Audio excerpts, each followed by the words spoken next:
Hello and good morning, everyone. I welcome you all at OS IS. I hope everyone is doing well. So, today is 5th December 2024, and we are going to discuss important news and articles from The Hindu and The Indian Express. So, let's see the topics which we are going to cover here today. First article is a cut in time. Next article, we will talk about cash transfer scheme for women as a new poll bank. Okay, now next article है हमारा Proba 3.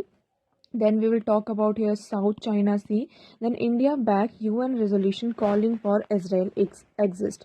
तो यहाँ पर UN में एक resolution आया है और उस रेजोल्यूशन में इंडिया ने क्या किया, उस रेजोल्यूशन का फेवर किया है. फिर हम बात करेंगे लास्ट में यहाँ पर कास्ट सेंसस के बारे में. सो ये आज के हमारे कुछ इंपॉर्टेंट टॉपिक्स हैं जिन्हें हम कवर अप करने वाले हैं इस पूरे एनालिसिस में. सो मेक श्योर आप इस पूरे एनालिसिस को लास्ट तक ज़रूर देखें so that you can cover up all these topics here. Okay, and for PDF join Telegram channel Edwards IS. This is a Telegram channel. Link is provided in a description box. You can join from link or you can directly search and you will find this channel over there. Okay, चलिए start करते हैं. देखते हैं हमारा पहला article. So a cut in time.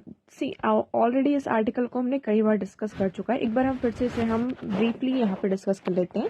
तो आप सभी को पता है यूनाइटेड नेशन इन्वायरमेंट प्रोग्राम यहाँ पर था जिसमें हमने बात करी थी, एक ग्लोबल ट्रीटी लेकर आई जा रही थी जिसमें हमने ये कहा था कि जो प्लास्टिक है हम इसको पूरी तरीके से क्या कर देंगे, बैन कर देंगे. लेकिन जो डेवलपिंग कंट्रीज़ हैं और ऑयल प्रोड्यूसिंग कंट्रीज़ हैं उन्होंने क्या किया, इसका यहाँ पर फेवर नहीं किया. लाइक हम बात करते हैं इंडिया जैसी कंट्रीज़ हैं, इंडिया, चाइना, सऊदी अरेबिया, इन कंट्रीज़ ने कहा कि हम मतलब कि पूरी तरीके से प्लास्टिक को बैन नहीं कर सकते हैं. ओके, क्योंकि पेट्रोलियम एंड इन सारी चीज़ों से ये जो पॉलीमर्स वगैरह बनते हैं इनका जो बाय प्रोडक्ट होता है, एक तरीके से हम कहते हैं क्या होता है, यहाँ प्लास्टिक ही होता है. तो इतनी जल्दी यहाँ पर प्लास्टिक को बैन करना ये हमारे लिए सही नहीं होगा. So despite a week of wrangling and ambitious endeavor piloted by the United Nations environment programme to phase out plastic turn out to be a failure. ये एक फेलियर की तरह हमारे सामने आया. So the global plastic treaty, ये जो global plastic treaty है is a result of resolution by the member countries of the United Nation pass in 2022. 2022 में यूनाइटेड नेशन के द्वारा ये रेजोल्यूशन को पास किया जाता है. ओके, जिसमें ये था कि हमें क्या करना है, प्लास्टिक पॉल्यूशन को ख़त्म करना है इंक्लूडिंग द मैरिन इन्वायरमेंट. जो हमारा मैरिन इन्वायरमेंट है यहाँ पर भी प्लास्टिक पॉल्यूशन को ख़त्म करना है. अब प्रॉब्लम ये आ रही है, अब देखिए आप सभी को पता है कि प्लास्टिक पॉल्यूशन, प्लास्टिक की क्या क्या यहाँ पर नुकसान है वो भी हमें उनके बारे में भी पता है, डिसएडवांटेजेस के बारे में यहाँ पर भी क्या है हमें पता है. लाइक प्लास्टिक क्या होता है, इसको डिग्रेड होने में, है ना, इसे डिग्रेड होने में काफ़ी क्या लगता है, आपका टाइम लगता है. ये टाइम टेकिंग होती है पहली चीज़ तो, ठीक है. इसमें आपको हज़ारों, 5,000 साल, 10,000 साल लग जाते हैं प्लास्टिक को डिग्रेड होने में. धीरे धीरे यहाँ पर जब ये डिकम्पोज होता है उसके बाद हम देखते हैं ये माइक्रो प्लास्टिक में क्या होने लगता है, धीरे धीरे चेंज होने लगता है. तो ये माइक्रो प्लास्टिक क्या होता है, हमारी जो फूड चेन है उसमें इंक्लूड हो जाता है, सॉइल में यहाँ पर आ जाता है. फिर सॉइल से लाइक जो कार्निवोरस एनिमल्स है उनमें आ जाता है, फिर जो भी उनको ईट करता है तो ये फूड चेन में आपका क्या होता जाता है, एसिमुलेट होता जाता है. तो ये सबसे बड़ा नुकसान होता है. नेक्स्ट ये यहाँ पर आपका सी में, ओशन में यहाँ पर प्लास्टिक आपका इतना ज़्यादा इंक्रीज़ हो रहा है तो जो आपकी मैरीन इकोसिस्टम है, बायोडाइवर्सिटी है, ये इसको क्या करता है, नुकसान पहुँचाता है. अल्टीमेटली हम ह्यूमन बींग्स की बात करते हैं तो ह्यूमन बींग्स भी हम क्या है, लाइक हम बहुत सारी लाइक पैकेजिंग के में जो भी हमारा पैकेजिंग होती है, सारी चीज़ें ये हम देखते हैं ऑलमोस्ट प्लास्टिक में ही होती है. ओके, सो ये जो माइक्रो प्लास्टिक है हमारी बॉडी में भी एंटर करते हैं और लाइक कैंसर जैसी जो बीमारियां होती हैं ये हमें यहाँ पर होती हैं. तो ये कहा जाता है कि हम पूरी तरीके से प्लास्टिक को क्या कर सकते हैं, बैन नहीं कर सकते हैं डेवलपिंग कंट्रीज़ के लिए अभी, क्योंकि एक मेजर सोर्स जितनी भी इंडस्ट्रीज़ हैं उनका मेजर मतलब कि लाइक कह सकते हैं कि वो क्या है, प्लास्टिक है. जो ऑलमोस्ट यहाँ पर पैकेजिंग होती हैं वो भी कैसी होती है, आपकी प्लास्टिक की ही होती हैं. तो प्लास्टिक को इस तरीके से बैन करना, फेस आउट करना ये पॉसिबल अभी नहीं है. हाँ, हम इसके अल्टरनेटिव्स की बात करते हैं और अल्टरनेटिव्स भी यहाँ पर जो है प्लास्टिक के, दे आर वेरी कॉस्टली. हमारे पास इतना भी मतलब हम कह सकते हैं कि फंड नहीं है कि हम उनके अल्टरनेटिव्स का क्या करें, यहाँ पर यूज़ करें. पहली चीज़ तो ये हो गई. दूसरे इसमें ये कही जा रही है कि लाइक अगर हम प्लास्टिक को पूरी तरीके से फेस आउट करते हैं तो इसमें जो हमारे इंडस्ट्रीज़ हैं ना, एक इंडस्ट्री के साथ साथ जो इसके साथ अलाइन इंडस्ट्रीज़ हैं उनको भी क्या होगा, बहुत ज़्यादा नुकसान होगा. तो हम क्या कर सकते हैं, हम यहाँ पर रिसाइकिल कर सकते हैं और उसे रीयूज़ कर सकते हैं. है ना, रिसाइकल रीयूज़ कर सकते हैं। लाइक प्लास्टिक का यूज़ हम रोड कंस्ट्रक्शन में कर सकते हैं, और इन सारी चीज़ों में हम करके क्या कर सकते हैं, प्लास्टिक का जो पॉल्यूशन उसको थोड़ा बहुत कम किया जा सकता है। So I hope this article is clear. Now next move करते हैं। So the next article here is cash transfer schemes for women as a new poll bank. Okay, यहाँ पर हम बात कर रहे हैं किसकी, cash transfer scheme for women. Women के लिए आपने देखा होगा इलेक्शन हुए, मध्य प्रदेश में आप देखेंगे, महाराष्ट्र में अभी इलेक्शन हुए, झारखंड में यहाँ इलेक्शन हुए। तो हमने यहाँ पर ये देखा कि विमेन के लिए यहाँ पर एक स्कीम लेकर आई जा रही है इन सारे स्टेट्स में, जिसमें वो डायरेक्ट बेनिफिट पहुँचाते हैं किसको, विमेन को। So in Maharashtra and Jharkhand assembly election there was a pattern that was followed, having a cash transfer scheme for women that is at the center of political campaigning. Beginning in August, the National Democratic Alliance government in Maharashtra came up with the Mukhyamantri माझी लड़की बहन योजना। तो ये क्या होता है आपका, महाराष्ट्र में ये योजना आती है जिसमें डायरेक्टली बेनिफिट ट्रांसफ़र मतलब किया जाता है, कैश ट्रांसफ़र किया जाता है हर महीने 1500 रुपये विमेन के अकाउंट में। फिर हम बात करते हैं झारखंड में भी जो अपोजिशन रूल पार्टी थी वो भी एक स्कीम लेकर आती है, झारखंड मुख्यमंत्री मैया सम्मान योजना, जिसमें 1000 रुपये जो भी फाइनेंशियली असिस्टेंट प्रोवाइड किया जाता है एलिजिबल वेमेन को। मध्य प्रदेश में आपने भी देखा होगा लाडली बहना योजना, इस तरीके की चीज़ें आती हैं। तो इससे हमने क्या देखा कि मतलब ठीक है, अगर हम इसके बेनिफिट्स की बात करते हैं तो आपको इसमें बेनिफिट्स दिखेंगे, है ना, कि लाइक आप क्या कर रहे हैं, वेमेन को यहाँ पर फाइनेंशियली यहाँ पर एम्पावर कर रहे हैं उनके पास डायरेक्टली। और यहाँ पर जो मिडिल मैन वाला कॉन्सेप्ट है उसको आपने हटाकर आप उनके जो बैंक अकाउंट से लिंक, लाइक आधार से लिंक, यहाँ पर जो बैंक अकाउंट डायरेक्टली उनके बैंक अकाउंट में क्या हो रहा है, पैसे जा रहे हैं, तो उनके पास मैसेज आ जाता है कि हाँ आपके पास आपके अकाउंट में इतने पैसे आए हैं, ये सारी चीज़ें हैं। तो इसके बेनिफिट्स हैं। तो ये इस पैसों का यूज़ कर सकते हैं अपनी एजुकेशन के लिए, महिलाएँ क्या कर सकती हैं अपनी एजुकेशन के लिए, न्यूट्रिशन में, इन सारी चीज़ों के लिए यूज़ किया जा सकता है। बट एक्चुअल में क्या ये सारी चीज़ें होती हैं? नहीं, बिल्कुल नहीं होती हैं। रियलिटी की अगर हम बात करते हैं तो आपने देखा होगा, लाइक स्पेशली हमने देखा कि ये जो आपकी स्कीम्स होती हैं वो मेनली ऐसी वुमेन के लिए हैं जिनके पास यहाँ पर फाइनेंशियल आपका क्या होता है, प्रॉब्लम होती है ना, जो थोड़ी सी लोअर उसमें आ जाती हैं, स्ट्रेटा में आती हैं। तो उनमें क्या होता है कि जो मेल पर्सन होता है उनके अकाउंट में पैसे आए, उनको तो पता होता है कि हाँ इनके अकाउंट में पैसे आ रहे हैं, तो वो उसको निकाल के अपने यूज़ के लिए कर लेते हैं। लिकर वगैरह में जो भी मतलब इंडल्ज होते हैं तो वो उसका यहाँ पर यूज़ करते हैं। सो इसमें यही है कि बाय पासिंग द, देखो इसका फ़ायदा क्या हुआ, by passing the middle man, इसमें डायरेक्टली आप क्या कर रहे हैं, डीबीटी की तरह डायरेक्टली कैश ट्रांसफ़र उनके अकाउंट में पहुँचाया जा रहा। तो third reason is an extension of the preceding argument. Cash transfer are an easy way to enable the narrative that the government is power is serious about its commitment to the electorate. तो यहाँ पर मतलब कि हम क्या कर रहे हैं, पहले के टाइम पे आपने देखा होगा वुमेन इतना ज़्यादा वुमेन वोट कास्ट नहीं करती थी, बट लिट आज के टाइम पे इस तरीके से आप चाहे कोई कैंपेनिंग, कोई भी पॉलिटिकल पार्टी कैंपेनिंग करे या ना करे, लेकिन इस तरीके की कुछ स्कीम्स आ जाती हैं तो ऑलरेडी जो विमेन होती हैं उनका जो झुकाव होता है कि अरे इस पार्टी ने, इसने ऐसा किया है तो हम तो इसी को वोट करेंगे।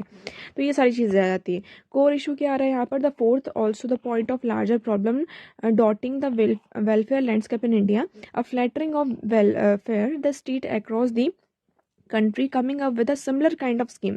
तो यहाँ पर सिर्फ एक स्टेट की नहीं है, ये जो स्कीम है आपकी 3-4 आपको स्टेट्स में देखने को ज़रूर मिलेंगी।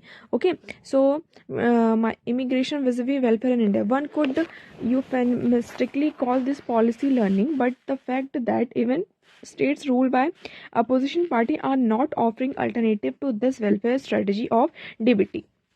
Though scheme of this kind might look to be a quick and effective solution to the poverty crisis, ये यहाँ पर हमें वो लगता है कि हाँ ये poverty crisis है, लेकिन ये क्या करता है, एक set of problem भी हमारे सामने लेकर आता है, जैसे कि अभी हमने यहाँ पर बात करी।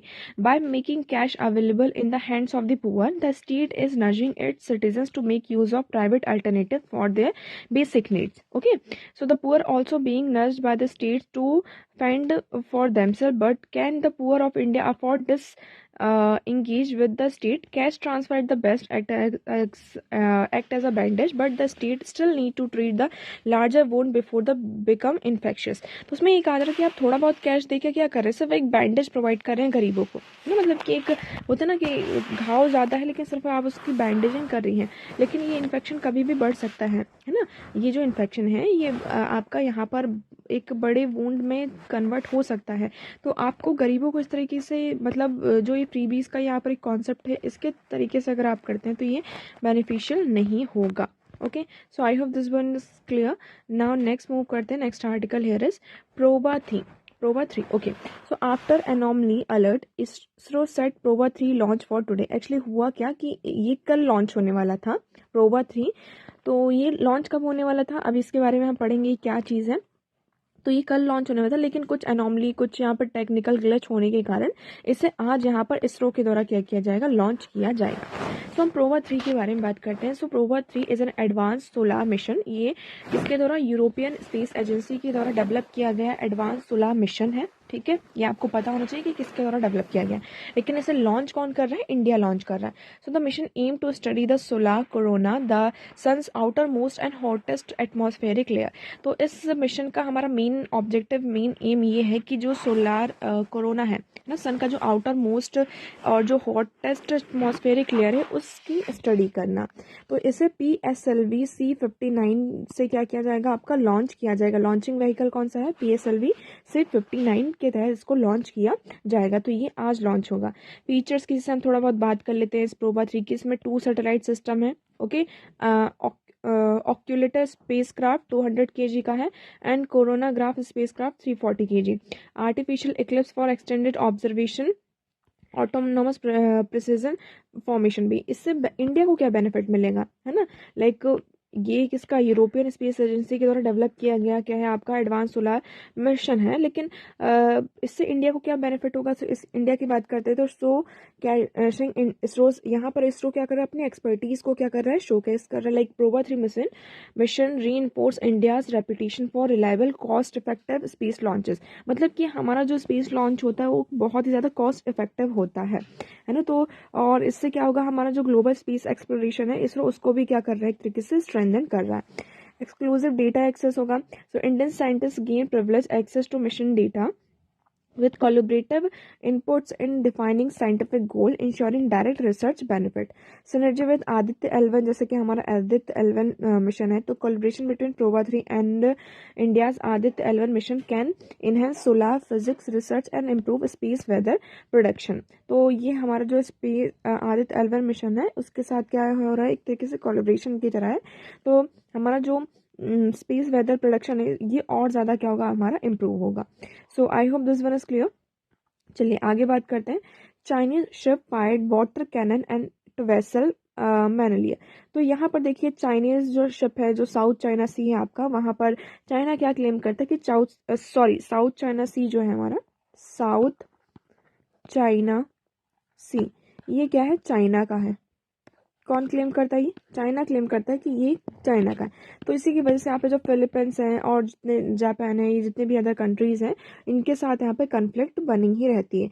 सो the Philippines said the China coast guard fired water cannon and sideswiped and government vessel on Wednesday during the maritime patrol near the disputed Scarborough shoal after Beijing said has exercise control over the ship.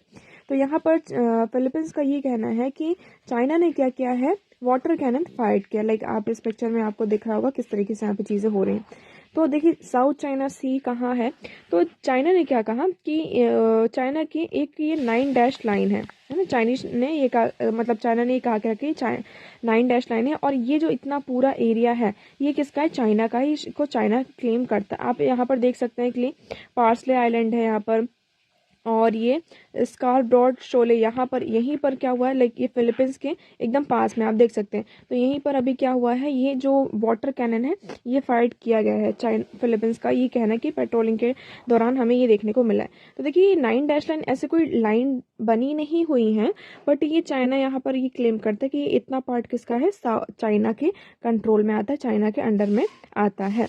Okay, सो बस आपको थोड़ा ये location यहाँ पर पता होनी चाहिए कैसी क्या चीज़ें हैं।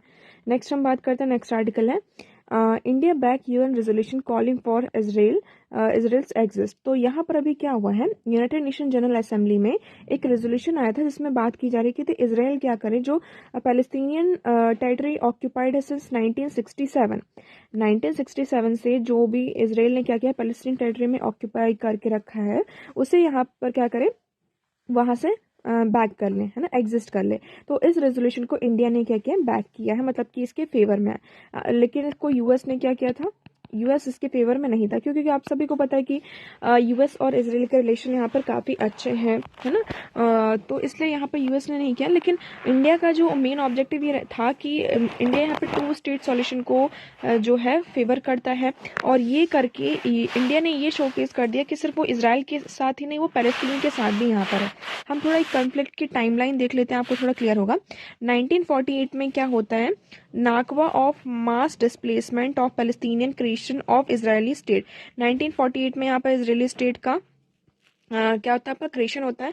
1965 में क्या होता है, इसराइल कैप्चर कर लेता है गाजा स्ट्रिप को, ये जो आपका गाजा सिटी यहाँ पर गाजा स्ट्रिप को इसराइल क्या करता है आपका, वहाँ पर 6 डे वॉर होता है और गाजा स्ट्रिप को यहाँ पर कैप्चर कर लेता है।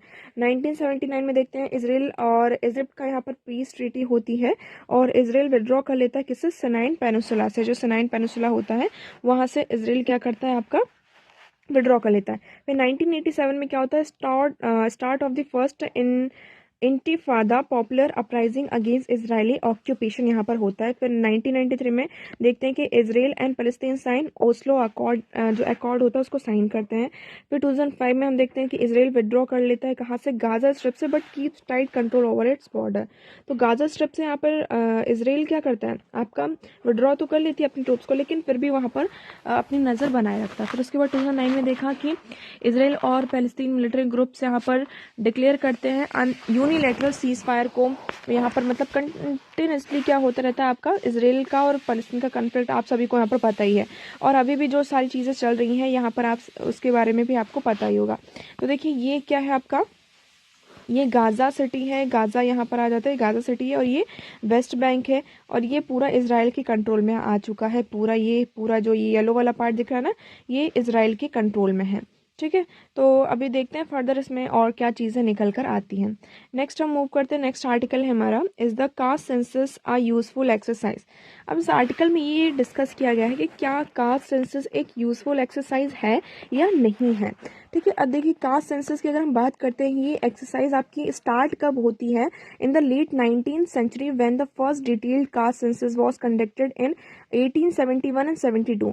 फर्स्ट यहाँ पर जो कास्ट सेंसस होता है आपका 1871 और 72 में क्या होता है आपका, यहाँ पर कंडक्ट होता है, जिसमें मेनली जो मेजर रीजन है लाइक नॉर्थ वेस्टर्न प्रोविंस है, सेंट्रल प्रोविंसेस है, बंगाल है, मद्रास है, तो यहाँ पर वो क्या कर सके, कास्ट बेस पर इंफॉर्मेशन को गैदर कर सके। इनका मेन एजेंडा एक तरीके से ये था कि वो लाइक जो जितनी भी जैसी कास्ट है उस बेसिस पर जो मिक्स्ड कास्ट है ना, तो उसको वो क्या कर सके, एक तरीके से क्लासिफाइड कर सके, यहाँ पर सारी चीज़ें हो जाए। लेकिन धीरे धीरे ये चीज़ें क्या होने लगी, यहाँ पर अलग ही बनने लगी। ठीक है, इसका जो मतलब हम कह सकते हैं ना, मिसलीड होने लगी चीज़ें। Challenges to access accurate data, पहली बात तो यहाँ पर हम एक्यूरेट डेटा ही नहीं कर पा रहे हैं, मतलब कि एक्सेस कर पा रहे हैं। सेकंड, यहाँ पर जो कास्ट की मोबिलिटी क्लेम है वो भी अलग अलग है। अब एग्जांपल यहाँ पर जो कई बार यहाँ पर मिसक्लासिफिकेशन का सबसे बड़ा प्रॉब्लम आता है। फॉर एग्जांपल राजस्थान में जो सरनेम होते हैं धनक, धनकिया एंड धानुक, इनको एससी में क्लासिफाइड किया जाता है, लेकिन ये एसटी की लिस्ट में है। उसके बाद यहाँ पर जो सिमिलरली जो सरनेम होता है Sen, refer to a upper caste group in Bengal में इन्हें अपर कास्ट माना जाता है, लेकिन जो सेन SAIN हो जाता है, ये एसोसिएट होते हैं आपके ओबीसी बार्बर कम्युनिटी से, है ना। अगर हम इस साइड आ जाते हैं वेस्ट बंगाल नदर्न साइड में, तो ये जो मतलब सेन होते हैं ये तो लोग जो बार्बर कम्युनिटी होते हैं जो बाल काटते हैं उनको इस कम्युनिटी से यहाँ पर बिलोंग किया जाता है, तो ये एक प्रॉब्लम हो जाती है। फिर इन्यूमरेटर्स में misrecord such surname inadvertently placing communities in incorrect social categories. तो इससे क्या होता है, वो उनको इनकरेक्ट सोशल कैटेगरीज में क्या हो जाता है, रख देते हैं, मिसप्लेस हो जाता है।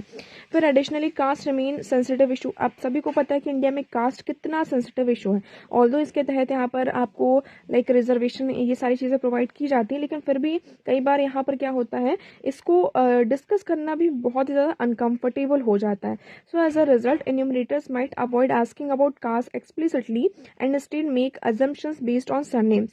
तो यहाँ पर जैसे कि लेकिन हमें कई बार क्या होता है, हम सरनेम के बेसिस पर, हमें कास्ट तो नहीं पता लेकिन हम सरनेम के बेसिस पर क्या करते हैं, जैसे कि कभी कोई नाम बताता है तो वो ऐसा बताया कि मेरा नाम ये है, तो उसमें वो अपना नाम और सरनेम भी यहाँ पर बताता है। तो उस बेसिस पर हम एज्यूम कर लेते हैं अरे ये तो इस कैटेगरी से यहाँ पर बिलोंग करता होगा, ये इस कास्ट का है, लोअर कास्ट का है या फिर अपर कास्ट का है। तो यहाँ पर प्रपोर्शन दिया गया है, आपको अगर ये रीड करना हो तो आप रीड कर सकते हैं। सो अल्टीमेटली इस आर्टिकल में ये है कि देखिए जहाँ इसके हमें फायदे देखने को मिल रहे हैं वहाँ एक तरफ नुकसान भी है, ठीक है। सो देखिए हमने यहाँ पे अटैम्प्ट तो किया like frustrated with the complexities the challenges are not relic from the past but continue shape the difficulties in India face to conduct a caste census today. तो ये पहले तो जिस बेसिस पे स्टार्ट किया गया था वो तो ठीक है, लेकिन आज के टाइम पे ये और भी चैलेंजेस इंडिया के लिए क्या कर रहा है, पोज कर रहा है कास्ट की। यहाँ पर जैसे कि हम बात करते हैं कि हमें कास्ट सिस्टम को ख़त्म करना है, बट ये कास्ट सेंसस करके हम क्या कर रहे हैं, ये जो कास्ट वाला इशू है इसको और ज़्यादा एक तरीके से हम इसमें फायर इग्नाइट करने की कोशिश कर रहे हैं। ओके, सो आज के टाइम पे जो कास्ट को काउंट करना ये बहुत ही ज़्यादा इंडिया के लिए चैलेंजिंग टास्क बनता जा रहा है। So I hope this article is clear. इसमें और ज़्यादा ऐसा कुछ भी नहीं था। देखिए आज के न्यूज़पेपर में इतने ही इंपॉर्टेंट आर्टिकल से मैं उम्मीद करती हूँ आपको सारी चीज़ें क्लियर होंगी, बट स्टिल अगर आपको कोई और डाउट है तो आप कमेंट सेक्शन में कमेंट करके पूछ सकते हैं। वीडियो कैसा लगा एक बार कमेंट सेक्शन में ज़रूर बताइएगा। अगर वीडियो पसंद आया हो तो उसे लाइक करना, चैनल को सब्सक्राइब एंड शेयर करना ना भूलें। So that's for all today. Thank you so much for discussion.